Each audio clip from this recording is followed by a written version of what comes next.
lors de mon temps libre, je suis autrice, illustrateur BD. Je vais commencer à vous parler par des projets qui m'ont pris le plus clair de mon temps ces 2 dernières années, donc des projets BD, notamment celui-là qui se trouve en librairie, qui s'appelle Tête drôle de coco, qui fait 128 pages, couleur, un beau bébé de 700 grammes. Et la BD, pourquoi ça m'intéresse autant? Parce que je peux me permettre de faire absolument ce que je veux, je peux dessiner absolument les gens comme je le souhaite, et je peux essayer d'amener les lecteurs dans un monde que l'on ne trouve pas ailleurs. Tout bêtement. Et donc Tête drôle de coco, si ça m'a pris autant de temps, c'est parce que c'est un projet très personnel. J'ai mis des planches là. C'est un personnage, il s'appelle Ted, et il a le syndrome d'Asperger. Je ne sais pas si vous savez ce que c'est une forme d'autisme de haut niveau, qui n'est pas physique sinon mentale, c'est-à-dire que toutes les interactions sociales, tous les imprévus, toutes les routines sont très très cadrées parmi ces gens. Mais si on est atteint, Mark Zuckerberg en est atteint, Steve Jobs en est atteint, c'est vraiment des gens qui sont extraordinaires, qui ont une vision du monde assez dingue qu'on ne comprend pas forcément. Et mon frère aussi en est atteint à un autre niveau du coup, qui l'empêche d'avoir un boulot, qui l'empêche de vivre seul, enfin bref. C'est très compliqué pour mes parents, pour moi, pour lui évidemment. Et donc la BD m'a semblé être un super moyen de divulguer en fait l'horreur qu'il peut vivre chaque jour. À travers l'humour. Je vous parle d'humour parce que l'humour va être très important dans mon boulot. Pour moi, la BD... Enfin, comment dire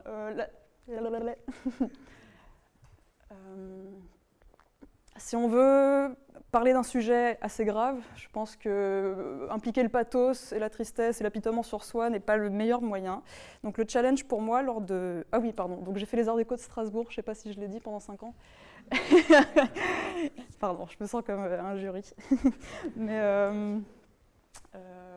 donc, ouais, pendant 5 ans, j'ai fait 3 ans en illustration, où là, j'avais 4 profs qui me disaient « Émilie, il faut que tu arrives à pondre des BD où la narration est extraordinaire, tu amènes le lecteur comme ça à lire ton truc. Quand il ferme la BD, il est là genre « Wow, j'ai appris plein de choses. » Et en même temps, il faut que ce soit très beau pour les yeux. Je dis pas que j'ai réussi pour l'instant, mais j'ai essayé au maximum d'être assez claire. Et... donc voilà, c'était un projet qui m'a beaucoup pris de temps et d'esprit et qui marche plutôt bien. Je suis assez heureuse des retours parce que c'est assez dur de parler de quelque chose très personnel et que ça parle aux gens et qui sont là « Ouais, j'ai tout compris » alors que je ne savais pas quel était le syndrome d'Asperger. Pour en venir à ça, j'ai eu un projet en parallèle qui s'appelait « Comment survivre ». Donc ça, clairement, c'est quand mon cerveau était out, qu'il était 2h du mat et que j'en pouvais plus et je me suis dit « Tiens, je vais essayer de faire un autre projet BD ». Le titre est assez explicite, c'est comment parler de moi, sans parler de moi, parce que j'ai pas envie de me mettre au devant de la scène et parler de sujets qu'on connaît tous finalement, de sujets sociétaires, de trucs quotidiens, par l'humour encore une fois. Et donc c'était la folie des tutos dans toutes les blogosphères possibles à l'époque. Tous ces blogs où tu y vas et c'est genre comment ne pas se faire harceler dans la rue, il suffit de mettre sa main comme ça et dire « Stop, non !» Arrêtez, s'il vous plaît. Et je trouvais ça vraiment absurde. Du coup, je me suis dit, bon, bah, je vais prendre le contre-pied et je vais en faire quelque chose de complètement absurde, potache et bête, on va le dire. Je le dis comme ça parce que je trouve ça assez drôle, donc je ne sais plus ce que j'ai mis exactement. Mais oui, bon, alors bêtement, comment éviter les frotteurs super relous. Et tu sais, tu te creuses la tête, genre, mais ouais, comment faire? Effectivement, il suffit juste de mettre une robe en verre, en papier de verre, ouais, ça fait un peu moins mal. Il y a même une erreur, là, je viens de le voir, c'est ridicule, mais bon. Et donc voilà, c'est tout un projet que j'ai réussi à trouver un éditeur aussi pour ce projet. Je suis très heureuse, j'étais persuadée que ça n'allait pas marcher, tout bêtement. Et c'est aussi une manière pour moi, à travers le dessin, de me donner mon point de vue sur bah voilà, comment on gère le harcèlement actuellement dans notre société, comment la technologie commence à nous manger. Enfin, il y a tout sur les régimes, patati, et tout a été coupé par plusieurs thèmes. Donc le public adulte, le public ado, jeune adulte, c'est assez dingue parce que bon, c'est très libre, on peut vraiment... tu peux tout dire, tu peux tout te permettre en BD, tu as le 2e, 3e degré, le 15e degré qui... je ne sais pas si vous avez entendu récemment, avec la BD Petit Paul qui vient de sortir, qui est virée un peu partout, parce que là je vais partir ailleurs, donc je vais arrêter là-dessus, mais bon, c'est de la perte... Pardon. Et donc oui, en dessin, tu es souvent amené, surtout aux arts décoratifs de Strasbourg, à te dire, bah, tiens, si tu veux gagner du fric, il faut vraiment que tu ailles en jeunesse, il faut que tu ailles t'adresser à des gosses de 4 à 8 ans, et tu verras, ce sera genre pump it up tous les jours, parce que c'est là qu'on gagne le plus d'argent. C'est faux, c'est évidemment faux. Donc je ne sais pas si vous le savez, mais donc j'ai sorti un 3e livre qui s'appelle Les gros bras de Polka, et j'ai pas réussi à le mettre en page. Mais bon, il s'appelle comme ça, je vous mets une page pour le coup. Donc ça, c'est mon premier livre jeunesse. Pareil, c'est du dessin. J'ai pas dit comment je procédais, mais donc c'est sur feuille A4, et puis je colorise tout sur Photoshop. J'ai découvert, grâce au tuto YouTube, comment ça fonctionnait. C'est assez cool, ça peut te permettre de faire plein d'erreurs et de revenir après.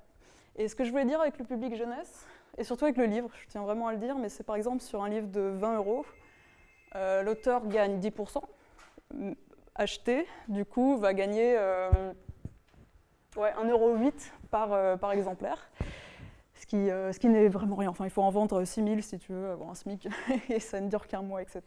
Mais, encore une fois, je ne l'ai pas dit, je dessine pour le bonheur et pas pour en vivre. Je m'arrête là. Et donc le projet jeunesse, c'est assez dingue parce que les enfants, on ne se rend pas compte à quel point ils ont un cerveau complètement destroy. Enfin, tu leur dis un truc, ils vont voir autre chose, et tu peux te permettre de dire n'importe quoi, de faire beaucoup de métaphores visuelles, de codes subliminaux, etc. Sauf que qui achète les livres, c'est pas les parents, sinon non, c'est pas les enfants, sinon les parents. Donc ce qui me plaît autant en jeunesse, c'est le double discours que tu dois avoir. Tu peux te permettre. Donc là, l'histoire, bêtement, je vais le pitcher, c'est cette petite meuf qui s'appelle Polka et elle a les bras de Rambo. Et donc, même si elle est super forte à l'école, on fait genre, bah, t'es qu'un paquebot, t'es qu'un éléphant, nanana. Du coup, elle donne des mions, elle s'en fout, elle les tape tous, elle se fait virer. Elle a 5 ans, la pauvre, et sa mère lui dit, écoute, c'est pas grave, trouve-toi une mission, je veux dire, t'es une force surhumaine, va sauver le monde, ou ce que tu veux. Donc elle tombe sur un vélociraptor, ce genre de jeu de mots que j'adore faire. J'en ai mis un autre, oui. Et elle tombe sur ce vieux papy qui... alors, j'étais très fière de moi dans un sens parce que mon but en faisant un livre jeunesse, c'était de faire une éloge de la vieillesse. Donc on tombe sur ce personnage qui est vraiment un vieux papy qui a les oreilles tellement grandes qu'il peut voler, qui a une bosse qui lui permet de faire le Kilimanjaro quand il veut avec toutes les bêtes qui lui montent dessus. Il a une couche qui lui permet de rebondir jusqu'au ciel et surtout des rides qui lui permettent de faire tous les visages possibles. Bon bref, et donc ils vont vivre n'importe quoi, ils vont rencontrer une vipère, ils vont sauver des cacastors, que j'ai appelé Castor, sinon c'était un peu trop évident. Et c'est génial, parce que cette maison, c'est les éditions Biscotto. Donc j'ai pas beaucoup parlé des autres maisons avant, mais celle-là est importante pour moi, parce que c'est 2 femmes qui viennent des Arts Déco de Strasbourg aussi, qui sont sœurs, et qui se sont dit on va faire une maison d'édition jeunesse, féministe, antiraciste et un peu politiquement correcte. Mais c'est important, pourquoi ? Parce que quand tu vas en librairie et que tu veux acheter un livre pour gosses, tu tombes sur énormément de clichés, c'est terrible. Enfin, c'est encore très dur de faire publier des projets à porter je veux changer le monde, patati patata. Et je pense que ces 2 filles sont vraiment motivées à faire bouger ça un peu en librairie. Et donc je les soutiens à mort et c'est un plaisir de bosser pour elles. Notamment ce projet qui a été de longue haleine parce que donc, j'ai écrit tout le texte en rime et autres, et ça marchait pas, et j'employais le mot saltimbanque par exemple, sauf que saltimbanque, pour un gosse de 4 ans, ça parle pas, et donc il faut dire beau monsieur, et c'est le genre de truc qui m'a beaucoup énervé, mais bon, on passe après, quoi, c'est pas grave. Et ce que j'aime, c'est donc donner une espèce de morale, où tu sais, genre tu refermes le livre, encore une fois, et t'es là genre, ouais, c'est vrai que j'ai appris plein de trucs, enfin bref. Mais ce qui est génial avec les enfants, c'est que tu peux aussi te permettre de faire des blagues qui n'ont... qui ne servent absolument à rien. Donc là encore, je vais montrer le défaut, j'ai oublié de rendre ça transparent, du coup c'est coupé. Bref, mais c'est génial, j'adore les gosses, tu peux vraiment leur dire n'importe quoi. Là, le sujet, c'était les dinosaures, donc j'ai juste fait un dinosaure qui dit « j'ai un torticolis ». Voilà. Adultes, ados, enfants, c'est un super coin dans le dessin, mais il y a surtout la presse. Là, si tu veux te faire des bifetons, c'est la presse. C'est clair, parce qu'une BD en 6 ans va me rapporter la même chose qu'un dessin en 3 mois. Donc voilà, ça c'est un peu plus, je vais aller vendre mon corps à des gens qui ont des illustrateurs à la pelle qui arrivent tous les jours et leur montrer en quoi je peux changer leur direction artistique. Et ce qui est drôle, c'est que moi, on venait plutôt me chercher par mail en me disant « Émilie, on a un sujet déprimant et on aimerait avec ton dessin que tu le rendes joyeux ». Donc je trouvais ça assez génial. J'ai commencé à faire de la presse avec vraiment, notamment voilà, les cerveaux cramés de l'UNIF. Ça, c'était dans le Médor et c'était à quel point les étudiants se suicidaient en fait, à l'appel tous les ans à cause du boulot, et ça m'a donné envie de continuer là-dedans et de pousser à mort le fait que je vais dessiner, comment dire. Ce qui est génial avec la presse, contrairement avec la BD ou le livre jeunesse, c'est qu'on va te donner un texte tout chaud, tout écrit, patati, il peut faire une page, il peut faire 3 lignes, et il faut juste que tu arrives à traduire visuellement ce qui est quoi, tout bêtement. Et c'est un boulot génial. C'est comment, en 20 lignes, tu vas retraduire ça en une image qui va narrer toute seule, en fait, tout ce que dit l'article. Et je trouve que c'est un super exercice. Donc, je le fais chaque soir ou le week-end. Parce que ce que je n'ai pas dit non plus, c'est que je suis éditrice à côté. Je travaille dans une maison d'édition de bande dessinée en relation presse et libraire. Donc tout ce boulot-là, c'est vraiment, je le vois comme passion, plus que je peux littéralement pas en vivre, mais je m'en fiche parce que c'est ce que je vais faire en rentrant chez moi le soir, c'est ce que je vais faire en vacances, c'est ce que je vais faire le week-end. Et c'est ce qui va me permettre de rentrer dans mon monde et d'échapper celui-là. Non pas qu'il ne me déplaît. Je ne sais pas ce que j'ai mis ensuite. Ah oui, mon Dieu. Alors, ce que j'ai mis ensuite, c'est que je voulais vous parler aussi du fait que... aux Arts Déco Strasbourg, on va vous apprendre à faire des jolies images vendeuses. Parce que ce soit l'édition, que ce soit la presse, encore une fois, je vais parler d'argent, je suis désolée, mais si tu veux gagner de l'argent, la galerie, ça marche très bien, parce que là, c'est vendre un original à un prix gonflé comme tu veux, et c'est une autre vision totale. Donc c'est vrai que moi, j'ai l'habitude de tout faire sur Photoshop, bêtement, et donc mes originaux, ils sont sautés à la poubelle, ils sont nulle part, enfin, j'ai rien de vendable, tout bêtement. Donc je me suis donné cette année, pour une exposition qui va être à Colomiers, qui va tourner en librairie, le challenge, encore une fois, de pondre des originaux que je pourrais vendre à 300, 400, peut-être 1000 euros. Enfin bref, je suis assez excitée, je suis très heureuse.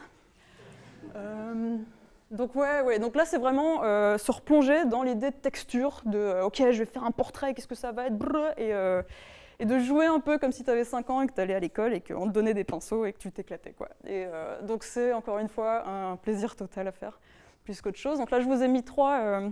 je vais peut-être en reparler. L'expo en question, ça rejoint la BD que je vous ai montrée au tout début, qui est donc sur TED et qui parle du syndrome d'Asperger. J'ai voulu faire 3 séries avec des techniques différentes. Donc là, bêtement, l'acrylique, où il y a ce personnage. Là, je voulais mettre en situation toutes les interactions sociales qui sont très compliquées pour les personnes atteintes, notamment l'agoraphobie et l'équithérapie. Les personnes atteintes sont 10 fois mieux à l'aise avec les animaux qu'avec les humains. Là, je me suis un peu trompée parce qu'il y a celle-là qui marche, mais j'ai fait une série de portraits sur les expressions françaises que j'ai voulu penser au 1er degré ou au 10e degré. Tirer le portrait, bêtement. Là, c'est juste un chien avec un cactus, il n'y a pas de blague.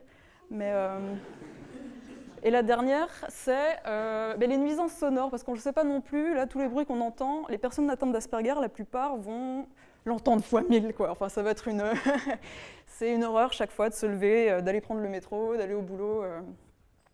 Pour eux, et donc j'ai voulu faire une série bêtement sur les moyens de transport et sur l'onomatopée qui en ressort, tous les bruits qui sont constants parmi nous, et donc c'était aussi un exercice pour m'essayer à l'encre et autres.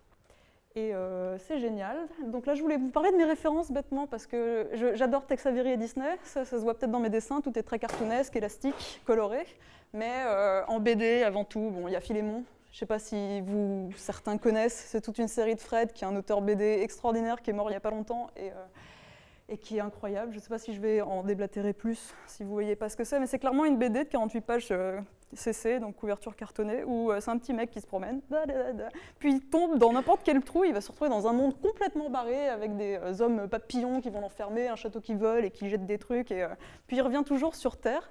Il explique ça à son oncle, et son oncle fait « mais t'es complètement con, enfin, ça n'existe pas, n'importe quoi ». Et c'est à chaque fois cette leçon, et c'est à chaque fois dingue de te dire « tu peux te permettre de partir où tu veux en BD ».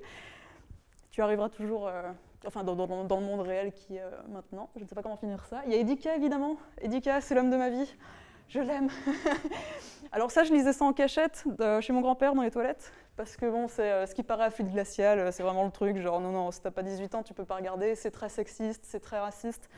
Et malgré ça, j'ai un plaisir coupable à le lire tous les soirs, à le prendre en bibliothèque, parce que tout est dans les personnages, tout est dans la joie à chaque fois gratuite en fait qu'ils ont, et surtout dans l'écriture.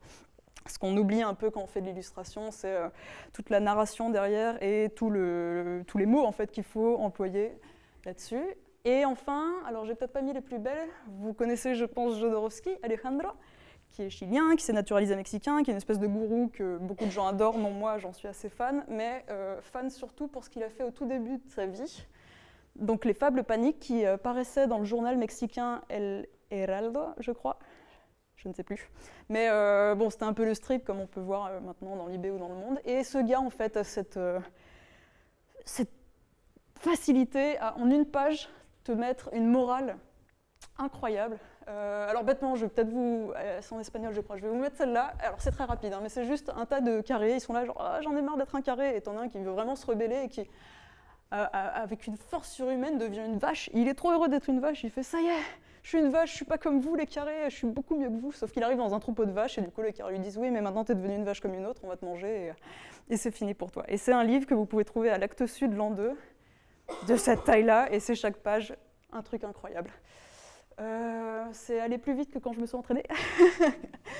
Mais non, tout ça pour dire et pour conclure que ouais, j'ai envie de dessiner jusqu'à la fin de ma vie, ça c'est sûr. Et impraticable, j'ai fait un vieux site que j'essaie de mettre patati patata, que vous pouvez retrouver.